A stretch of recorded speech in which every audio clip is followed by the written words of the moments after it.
Guys, welcome back to my YouTube channel, youtube.com/OBINexus. I'm gonna put on TikTok to other other social media platform. So basically, I'm gonna explain this video. But you have two parts of this video. This is just the first one and the second one. Okay. So Namdi explains them. Okay, Namdi. Okay, guys. So basically, the GitHub.com/OBInexus ODTS which stands for OBINexus Derivative Tracing System. Guys, please understand this is for calculus only. You use it for derivative integral. But calculus is just about study of ratio change. I'll give you an example why this framework is revolutionary. But I want you guys to actually look at the work examples on the repository, github.com/ODTS. O for Oscar, D for Delta, T for Tango, C for Sarah. Okay, so DTS is something called a derivative tracing system. It's based on technical specification, but it's my one, it's my implementation. Okay. It's based for people to understand calculus at the phenomenological level. Like, me looking at calculus equations doesn't really make sense. But I want to learn calculus myself. How will I start to learn calculus?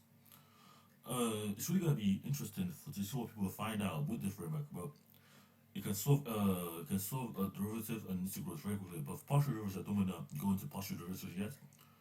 But anybody that wants to go in can go into it with this framework. Yeah, so look at my notes here.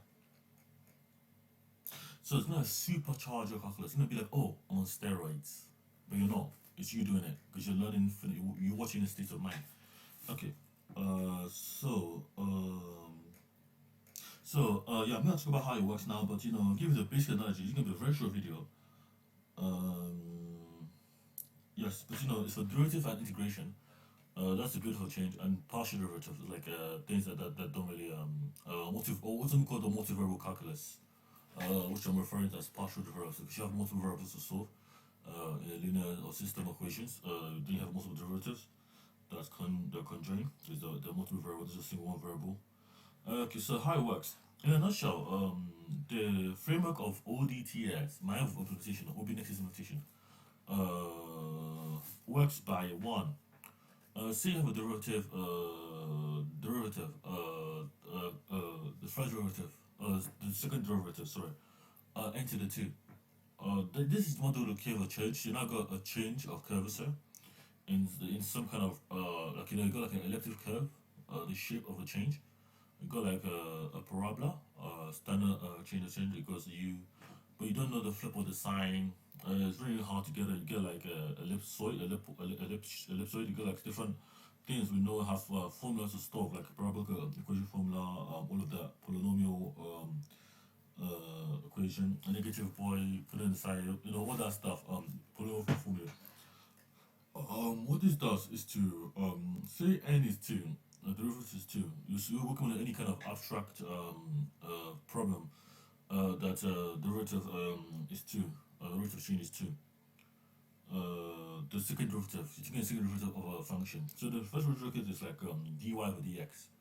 Then you get a second derivative, which is curvature, the shape of that derivative of time. So what you're gonna do? This framework allows you to what?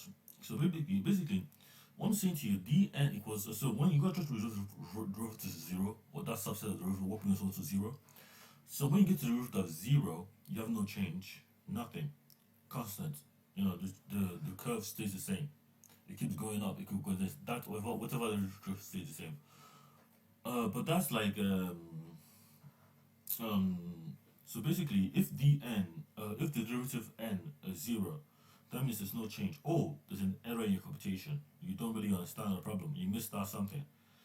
That's the problem. The framework is going to allow that layer of understanding. Okay, you do not make an error when I take the derivative. Or did I try to do it wrong? Did I use the wrong formula, wrong equation? Did I not fully understand the problem? Mostly understanding. Won't get into. So if the dn is zero, that means there's no change. Oh, there's an error, out of bounds error. Then I have to check my calculation, my computation. Was I right? Was I wrong? Did I make an error? Now, this formula does the same thing. So if it's zero, it's right. If it's error, you still check the same thing because that's the way you're gonna check the solution. But continue. Okay. So for example, How the problem works is basically how this framework really works is basically the OBINexus DTS framework works by if the if these two if you're taking the second derivative, you then meant to resolve with the first derivative, that's dy over dx, and then to zero. When you choose to zero, then the problem is solved. At the local maxima level, like that problem, that subset of problem is solved at that computational state. Now you got the no, sorry, that's the local minimum.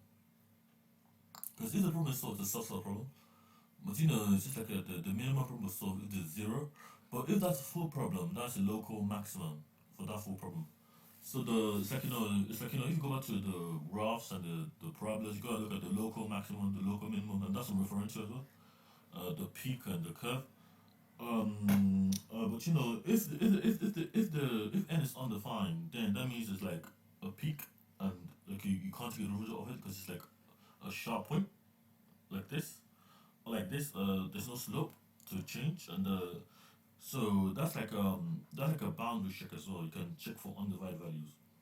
So what this framework provides is like a comprehensive way to handle like what I call stage six derivatives for K and inverse K for real world applications. For example, derivative three, which I believe is so derivative one, two, I don't remember clearly. Derivative one is rate of change. Derivative two is change of the change, which is curvature. Derivative three is the force, like the threshold, like the maximum, the speed, like it's like the upper boundary, like it's like the K principle, the kinematics principle, and then the fourth derivative is like the inverse kinematics. So you basically they try the same thing, but they use different ways to do it. So kinematics is the third derivative. You're working over a problem, like if I'm driving a car and it's going to slow down before it hits an obstacle, I go faster and push the brakes, and the brakes then get slower and slower. But the only sense is the center is here to see it, but it's gonna work on your time. It doesn't matter if it's human or not. But that's part of kinematics because you are working with kinematics at derivative three. Inverse kinematics is the opposite. But you're gonna look account for this object to slow down before you actually push the brakes. It's kind of like preemptive, like you know what you're gonna do with the system. But it's like example, if a robot tries to put a pressure on someone's skin, the robot doesn't has a sensor attached to the skin. It goes in, and then it goes in, it goes in, it goes in, it goes insert, and then before it hits something, before the human says it hits something, it knows to stop, to slow down before the human hits something, because the robot is kinematics, it's inverse kinematics, it's like it's an inverse of, it's watching the state of the system. It's not like trying to trust the human's motion because human can error prone. But that's what the system does. And then you got the fifth derivative, so you got the third derivative, fourth derivative, inverse kinematics. And then this is like the push and pull effect. So you got like the fifth derivative. They wrote it down somewhere, but the fifth derivative is like the pull, the push, like the amount of force you can do, like a jerk. It's called a jerk, but it's not. It's like a control jerk. Like, I want to I want to go quickly, but I don't want to break a threshold. You get it? You should know how I break a threshold. You got that's for K and inverse kinematics principles I like. And they got the sixth derivative, which is like to collapse. Like I want to slow down, but I want to go. I want to slow down, so I get my goal. I want to stop something slow down, shut down gracefully, so I don't break myself, even a panic mode or something. So that's the derivative I know of. So what this program for the ODTS derivative is looking for all the 1, 2, 3, 4, 5. You have a way to measure a change at each interval. And you can work with the isomorphic problems, like again 6, 1, 2, 3, 4, 5, 6. But these problems are really want people to reduce and make sure they understand the problem before they apply any formula. I'm not talking about like a isomorphic like shared so you can have optimal solutions. But the thing is not really about optimal solutions, but human strength with feedback loops for inverse schematic structures and kinematics alike for human structures of OBINexus healing architecture. But there's a work example on the GitHub, github.com/OBInexus.